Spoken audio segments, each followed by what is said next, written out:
Welcome to the Soulful Mind podcast. I'm Angel, and I'm passionate about all things that help us live this perfectly imperfect life with joy and passion. I'm here to share with you a holistic approach to living life. I'm focusing on physical health, spiritual wellness, mental health, relationships, and more. My goal is to take you on a journey of self-discovery. Pull up a seat, get comfortable, grab a notepad, and be prepared to learn how to improve this crazy thing we call life. Let's get started. Hello and welcome. I'm so happy you're here, taking time out of your busy day to listen to this podcast. I really think that you're going to enjoy it. Just a reminder that we are airing 2 podcasts a week now for the next few months. We have such good topics that I've interviewed and people that I've interviewed, and I just can't wait to share it with you. So for the next few months, we're going to have 2 podcasts a week, Mondays and Thursdays. Also, I put together a quiz that tells you what archetype you are with your intuition. So it's a really fun questionnaire that you can do and gives you some really good information. So check it out. It's at angelevenger.com/quiz, and it will also be in the show notes. Today, we're welcoming Jhoanna Rae Marquez. She is a wife, a mother of 4 kids. She's a physical therapist, an energy worker. She is also a yoga teacher. She is a forever student who loves to share her passion for yoga and conscious living with the world. Let's welcome Jhoanna Rae. Welcome, Johanna. How are you? I'm doing great. I'm so excited that I'm here. I'm so excited too. This is great. We have something in common. We are both yoga instructors. Yes, it's so exciting to finally talk to somebody. Sometimes I feel like I am talking to myself, which I'm sure you probably feel the same way, especially like you're trying to teach and nobody's there. Right. Yes. Yes. You can relate with COVID. Mm-hmm. Yes. Perfect. So I just wanted to kind of, why don't you introduce yourself and just kind of see how you got involved in yoga? And we wanted to talk a little bit about your passion for conscious living. I'm gonna try my best to condense it really, really well for you. Well, I was born and raised in the Philippines, so I studied physical therapy to come abroad. Obviously, Mhm. I came in the U.S. in 2002, and then I had my son. I got married, and then started working as a physical therapist, and then I had 3 more kids. I had 3 kids in 3 years. Oh my And yeah, gosh. so I had a total of 4 by the time, like in the span of less than 10 years. So, Wow. and so what happened was after I had my last child, my only daughter, um, it took me about a year to realize that I didn't just have postpartum blues. And then it Mhm. took me another year to do something about it. So we could only imagine the 2 years I was really battling the shadows inside of me. It was really weird. Like I was observing myself like an I was an outsider of my body, but I Oh, was yeah. aware of my thoughts, like really scary thoughts. Yeah. And I was like, it's either I succumb to this darkness or I do something about this. Yeah. Thankfully, yeah, with my faith and with my family support, I found yoga. I think I was really blessed because my background as a physical therapist, I never this is gonna sound really weird. When I moved to Pennsylvania, where I live now, 2007, so that was um, when I first got introduced to yoga, and Mhm. then I only had one son then, and then I clearly remember I went to my first class, and the whole time I was saying to myself, oh my goodness, this is too slow. This is not for me. Yes. So, you know, after that, needless to say, I never went back to yoga for another 7 years. So Wow. 7 years later, this is what when I had realized I had postpartum depression, I said I have to do something about this. So I suddenly just said, you know what, I'm going to do yoga. So I was looking for studios, And then I saw the studio and that they were offering like teacher trainings. I'm like, maybe I should study yoga. Like Oh it my was just, gosh. yeah. So I'm like, okay, okay, I'm gonna do this. And they have a requirement. You should have been practicing yoga for a year and all that kind of stuff. I said, well, maybe I'll try my, yeah, my luck. I'm gonna go to the studio and just talk to whoever is there. And I said to her, like, I never had any experience in yoga, but I'm a physical therapist. Um, she was one of the teachers, but the owner and one of the teachers too wasn't there. She's like, I don't think she will, she said, I don't think there's a reason why she wouldn't let you, but she said, I'm going to get back to you. So I said to myself, if this is meant to be, if they're going to accept me, it is meant to be. So Yes. long story short, they accepted me, and that, like, I became a yoga teacher. It was like, That's amazing. I know. Before you started practicing. Yeah, and then I started practice. So I started practicing literally when I started my training. And the funny thing is too was that I was taking my yoga teacher training. I was also studying um, integrative health coaching through Institute of Integrative Health. So I was doing the two together. So Wow. I had to keep my mind and my body busy. And You had 4 kids I too. had four kids, and I had to say to my husband, I said, I have to do this. I said, and the schedule was every other weekend. I said, please let me do this. I need to do this. So I was able to do it. And that was the best investment and decision I have ever made. So, Wow. but Wow. yeah, the funny thing though is after I graduated, I was so scared and nervous. Like, imagine this, I've been a physical therapist but for like 10 years by then, when after I had my training for yoga. And Mhm. then, but I was so scared of teaching, even during my practice teaching during my training. I Mhm. literally, I kid you not, I literally missed a class because I got so nervous. I got sick to my stomach that I couldn't go to the class Oh because my I was gosh. supposed to teach for 15 minutes. It was even a co-teaching, with with the little group. 15 Yeah. minutes, I was like so scared. I'm like, what's wrong with me? Yeah, it took me another year to teach. That's how Yeah. I was like, yeah, but yeah, that was a long story short kind of way of saying that. So it was really my postpartum depression that really um, inspired me to, go on the path of yoga without me knowing that that was where I was going. That's such a difficult place to be when you're in a dark place. Yes. It's hard to step outside of that and even say, "Well, I'm gonna take this training or that training." Hmm. So, for you to even make that kind of investment when you're in such a dark place, that's, very difficult to do. It was, and I don't really know how I did it. And I remember Mhm. when I was done, my husband said, "I'm not gonna do that again." Because it was hard, like Yeah. the kids were little then, and there were two, like every weekend, or every other weekend he had to, like, Saturday Sunday, it was Friday Saturday Sunday training. So it was like a whole weekend that he was like to himself with the kids. But Yeah. yeah, That's a lot of work. it is. Yeah. Yeah. That's great. So is it kind of the yoga philosophy, which is you probably didn't necessarily know you were gonna get that out of there, did you? Oh no, yes. And I remember my teacher saying, if you never really cried in a yoga class, you never really went to yoga. So, it was more the spiritual practice that was Mhm.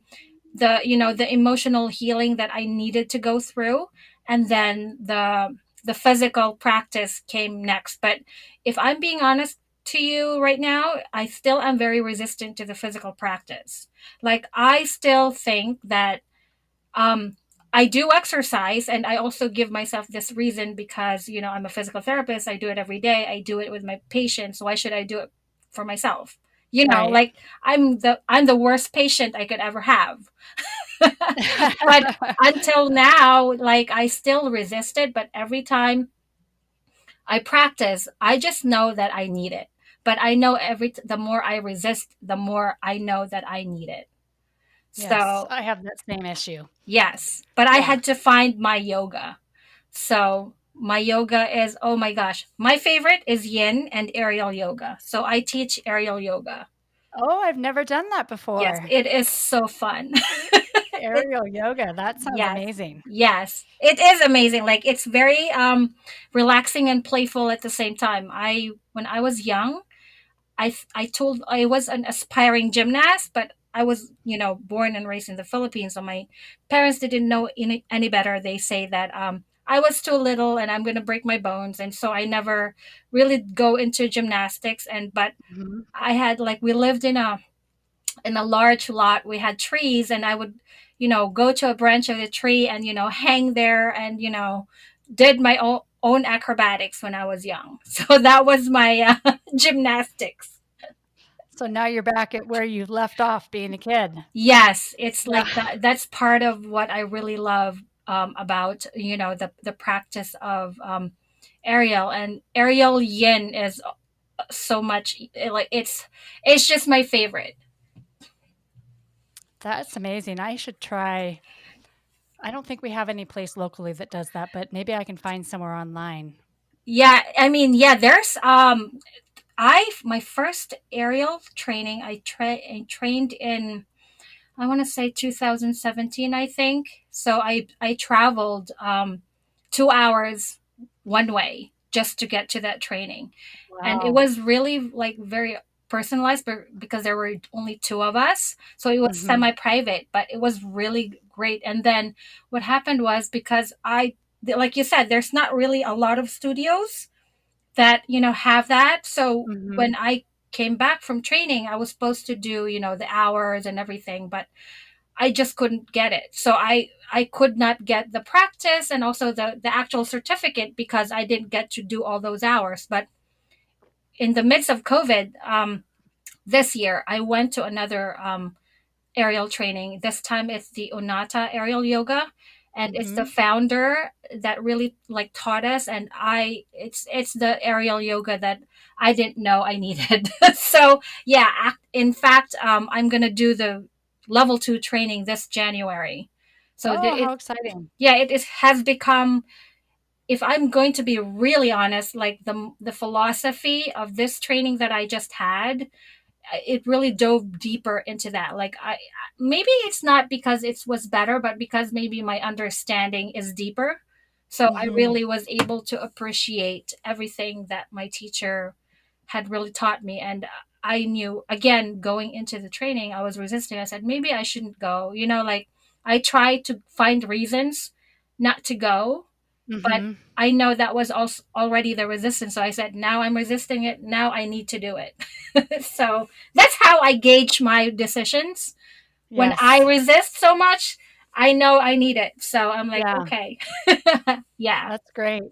Yeah. So, what is it about I know as a yogi or people that practice yoga, Hmm. they may know a little bit about the philosophy. What is it about it that really attracted you? It really is about really just going back to yourself. For me, Hmm. yoga made me really go back to myself and really listened to what I needed, like deep inside. Hmm. As moms and as women, we are like almost programmed to always take care of other people, which there's really nothing wrong with that, but you also, you are we like I mean, we are only just human, if we Hmm. cannot give what we don't already have. So, and we need to replenish ourselves. So if we end up over giving and then there's nothing left for us, there's really just no way that we can keep going. So I learned to, you know just, I always thought, I was always very, I still consider myself very adaptable, Hmm. sometimes to a fault, right? So that's what happens when you are just so used to doing for other people, and you think it's okay to always just shove your own needs aside. But it Right. it it can only last you for so long. So Yeah. yoga for me was the means for me to go back and really realize that I still can keep giving as long as I also give to myself. Right. Yes. I think that's so important because, for a period of time when my kids were young, I wasn't giving to myself, and as a result, I wasn't being a good mom, as good a mom as I could be, as good a wife Yes. as I could be, because I was just depleted. And when I realized that I need to take care of myself and do what it took to do that, and it can be small things, Mm-hmm. then I was able to, I think, become a better mom, become a better wife Absolutely. Yeah, that's because totally true. yeah, it just it really just brings you um I don't know, back to a place where you can actually give more. Exactly, right. And Yeah. I also see it as an example that we set for our kids, Right. like, because you want them to see, how it is, to be, good humans, but also, like, they cannot forget themselves as well, like their own needs. Like Right. I said, it goes back to, always just considering that when you have good intentions, it will always go back to, when you do that for yourself too, you will always end up giving more if you are fulfilled in within yourself. Absolutely. Yeah, I think that's so important. And I think that's a hard lesson to learn because naturally, I think we're taught to, be a great mother, to be a great wife, or to work full time, or whatever it is that you're expected to kind of do it all and do it well. And Hmm. there's this expectation that, well, you should be able to do it without, why do you need time by yourself? Um, Exactly. and that's just I think that that's just the wrong message, especially to send to your children, to Hmm. say, that all of this is expected of you. So if you're able to incorporate that into your, parenting, you're raising kids that understand that that's a necessary thing that you need to involve in your life. Yes, exactly. And I always tell my kids, even like, always I always tell them when I'm tired, I always tell them, like, or even if I sometimes I snap at them, and at the end of the day, I always say, I'm sorry, mommy was just really tired. So, and then I try to explain to them. I said, when I say I'm tired, it just means mommy just needs a little bit time for herself, and then I'll be better, and then we can do what we need to do. And then I think the more you set that example, they understand, because I believe kids are even more resilient than us as we grow older. Like, it's harder for us to adjust, but kids, as long as you just let them know, and let them see that what it makes you do after the fact, that you might be separating yourself from them for certain periods of time, but then when you come back to them, they see how much more engaged you are, or they see how much more lively you are to be with them, compared to when you're so tired and you're with them and you're just so cranky, so there's no quality time you know Right. And I think if we try to do everything, we're teaching them that you need to be perfect, where Exactly. that's doesn't exist. So Hmm. taking a break and walking away just teaches them that they can do the same thing. Yes, Yeah. yes, and And that's it's important.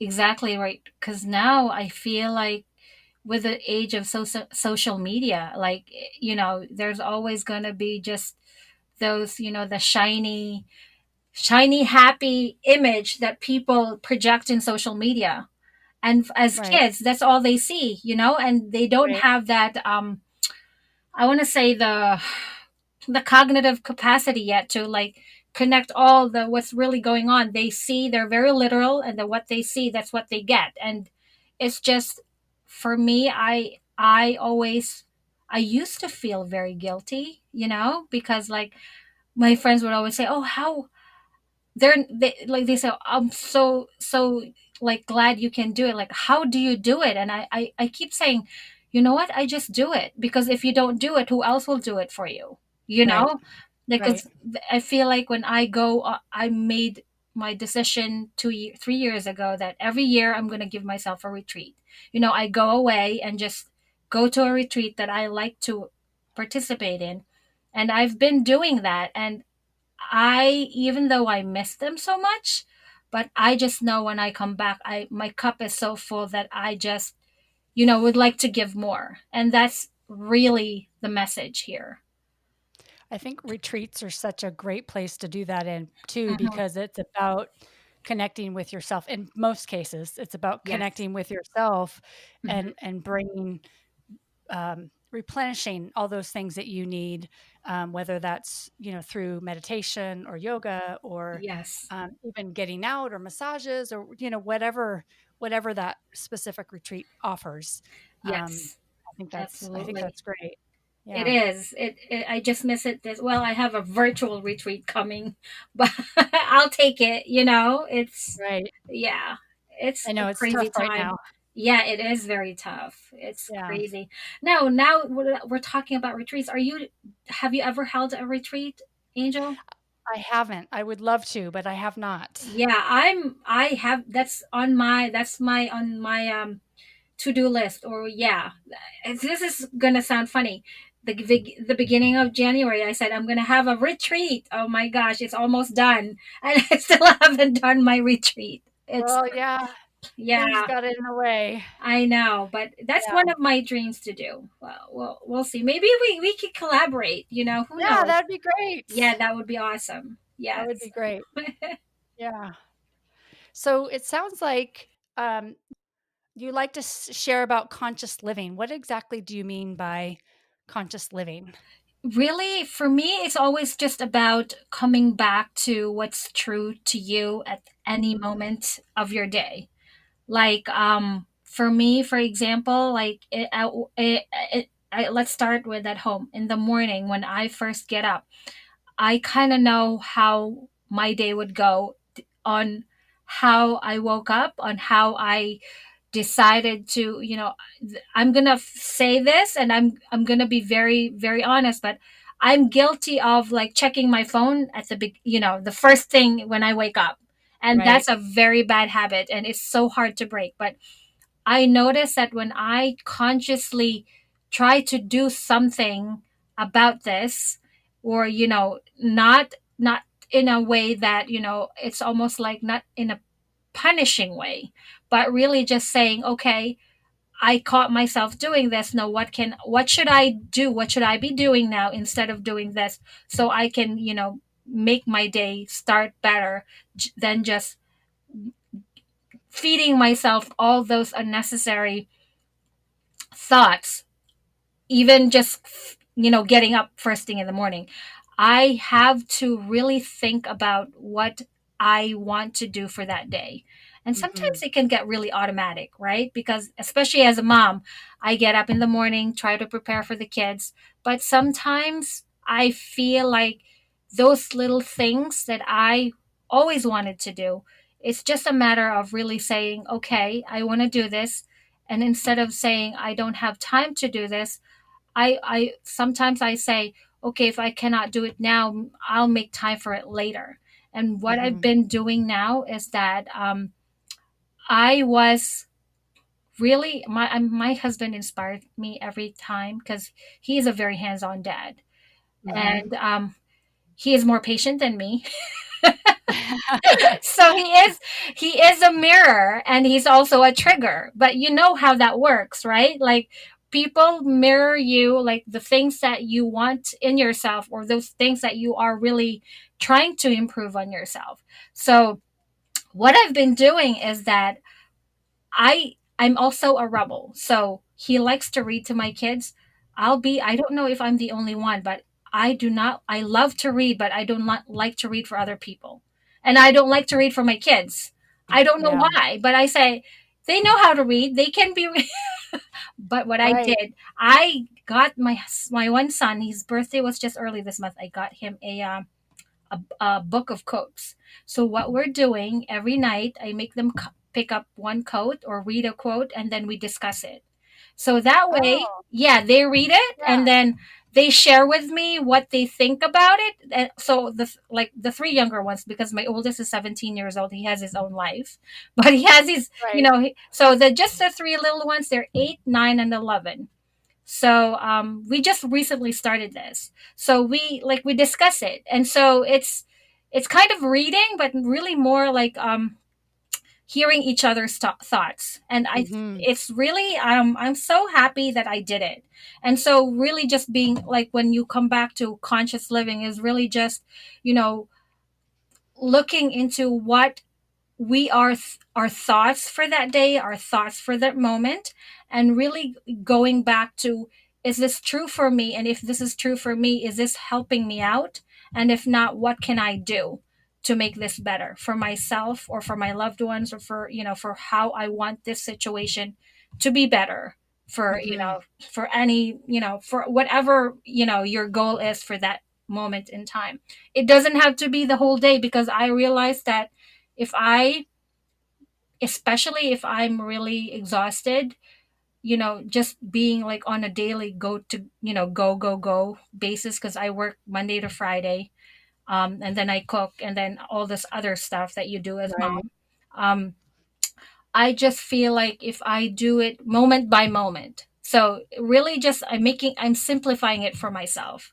So being conscious of the time that I allow myself to either indulge in the things that, because I'm human, I allow myself to do those things that I enjoy, even though if they're like mindless sometimes. But I Hmm. also make sure that I do the most part of the more productive things to, you know, give me the push to do better with my Right. kids, with work, and really just how I treat myself on a day-to-day basis.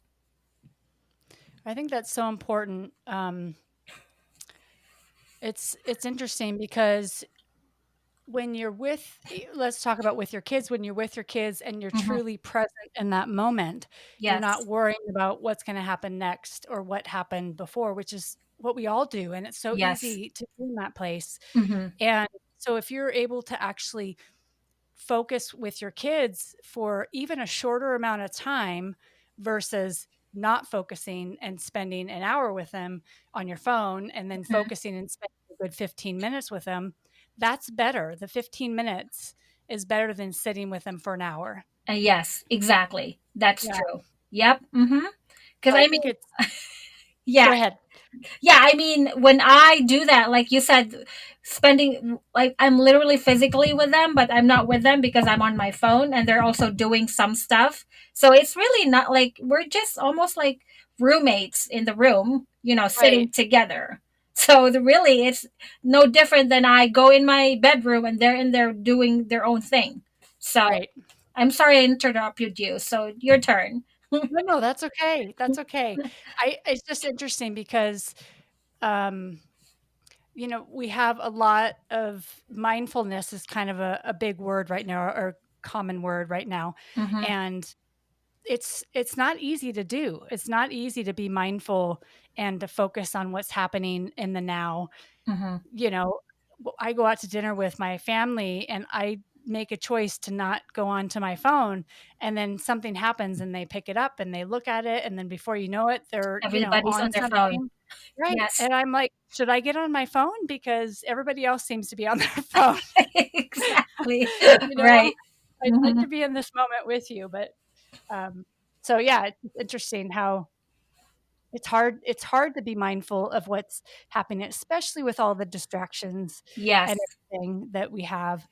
And I think that the yoga practice, the ability to bring yourself into the moment, to focus on what you're doing, is really important to do. I think that there's this view of it, just like what you had, where it's like I can't sit here and sit still. I just can't do that.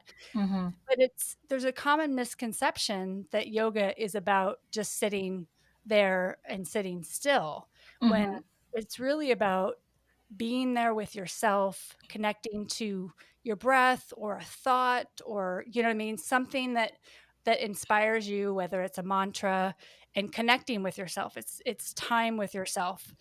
So Mhm.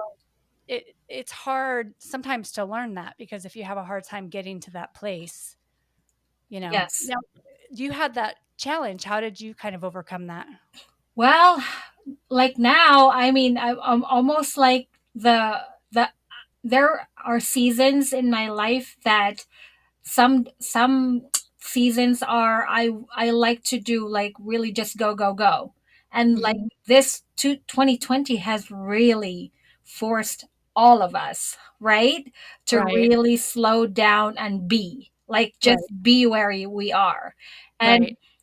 if I'm being honest, the beginning of the pandemic, I was like, I really thrived. Like, I was like, wow, this is what we all needed.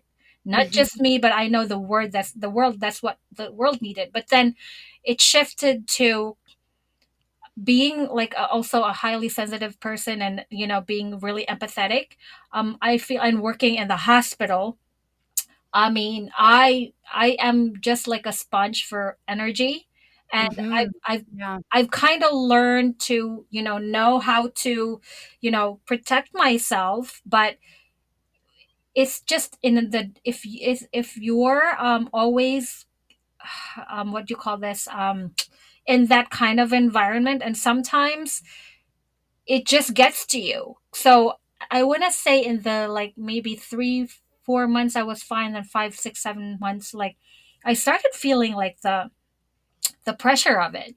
Like I felt all the this was around closer to the election. I was feeling all the fears and all the Right. just like the collective uprising of just fear and confusion and just like restlessness of people, and Right. because we are like this is just a weird time. So I feel that I in some moments of my life I want to just be, and now I'm back to that being, like just really allowing myself. I don't even like I like to meditate, but my meditation is really, I don't know, there's also a lot of like yoga, there's a lot of misconception about meditation, like you're not supposed to have any thoughts. But for Right. me, meditation is really like you said, coming to your thoughts and like just witnessing those thoughts, not Right. necessarily attaching any judgment, but like letting it be there. And because the more you resist it, it persists, right? Mhm. So Right. when you're sitting with a thought and you just like let it be and let it go, then the thought would go. How it like it sounds so easy, but we make it so hard for ourselves, right? Right.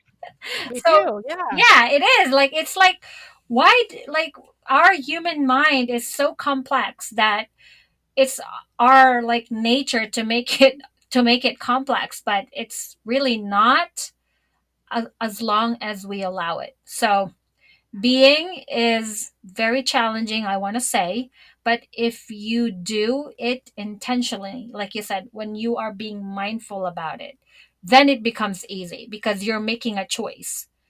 Being mindful is a choice, just like anything else. So when I decide that I want to be or just be quiet, then I do it. And but when I'm really not, when I allow myself to be distracted, then I'm already making it harder on myself. Right. So, yeah, it's just really a shift of consciousness, which is easier said than done most of the time.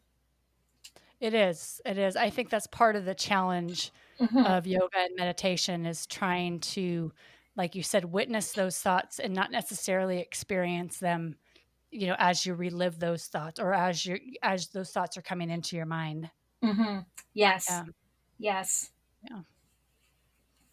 Well, this was great. I really enjoyed it. Oh, Thank you me so much too. for coming. Yeah, I'm so excited and thankful that you have invited me here and to talk about yoga and just being, with conscious living and the little things that we can do every day. I think that's so important. We get so wrapped up in everything, especially with having a family, that it's hard to, like we said in the beginning, set that time aside for Yes. yourself. And I often say, as a mom, if you have to go hide in the pantry or a closet Mm-hmm. for 5 or 10 minutes, then it's okay. Go do that. As long as Exactly. everything's okay with your kids, take that time for yourself. And if that's all you can get, that's better than nothing. Exactly. Right. And we also have to um relinquish the control. Oh, that's a big thing for me. Yeah, Control, right? But right. if we learn to trust and just let it go, I think it becomes easier as you practice more. Yeah. Yes. Yes, I agree. Well, is there, if people want to like follow you on social media, is there a place they can find you? Yeah, I am in Facebook. It's my just my name, Joanna Ray. My name is spelled weirdly, but it's JHOANNARAE. And then I'm also on Instagram, the same username, Joanna.Ray in Instagram, and my website, JoannaRay.com. So when Perfect. you go there, you'll see the like the links, and you're gonna find where to find me. Just makes it easier. Yeah. Yes. Yeah, that's great. Well, thank you Thank so you. much for coming. I really appreciate it. I really enjoyed tonight. Thank you so much, Angel. Thank you. Take care. You too.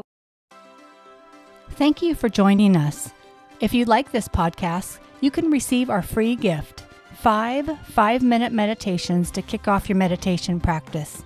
You can receive them at angelevenger.com/meditations. Link is in the show notes.